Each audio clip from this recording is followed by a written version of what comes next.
നമസ്കാരം. തനിമയിൽ നിന്ന് ഞാൻ നിങ്ങളുടെ സ്വന്തം കൃഷ്ണയാണ്.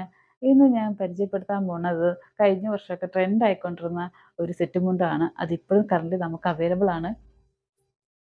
അജ്രക്ക്. ഇതിൻ്റെ ഫോട്ടോ ഞാൻ നേരത്തെ അപ്ലോഡ് ചെയ്തിട്ടുണ്ടായിരുന്നു കേട്ടോ. അജ്രക്കിൻ്റെ മുണ്ടും നേരിയതും ബ്ലൗസുമാണ്. വിത്ത് ബ്ലൗസാണ് കേട്ടോ ഇതിൽ വരുന്നത്. ഇതിൻ്റെ ബോർഡറിൽ നമുക്ക് അജ്രക്കിൻ്റെ അതേ പാറ്റേൺ ചെയ്തിട്ടുണ്ട്. ബോർഡർ ഫുള്ളും അതേ പാറ്റേൺ തന്നെ ചെയ്തേക്കുന്നത്. ഇതിൻ്റെ ബ്ലൗസ് മെറ്റീരിയലാണ്. അത്യാവശ്യം കട്ടിയുണ്ട്. അതുകൊണ്ട് തന്നെ ലൈനിങ് ഒന്നും എക്സ്ട്രാ വെക്കേണ്ട ആവശ്യം വരത്തില്ല. അപ്പം ഇതിൻ്റെ വേറൊരു കളർ നമുക്ക് അവൈലബിൾ ആണ്. Navy blue. അത് ഇതേ സെയിം പാറ്റേണിൽ പറഞ്ഞാണ്. കളർ മാത്രം ഇച്ചിരി ഡിഫറൻസ് ഉള്ളൂ. സെയിം ആണ്. ഇപ്പോൾ കറൻ്റ്ലി ഈ 2 കളേഴ്സ് നമുക്ക് അവൈലബിൾ ആണ്. ആവശ്യമുള്ളവർ എത്രയും പെട്ടെന്ന് തന്നെ DM ചെയ്യുക. Okay, by.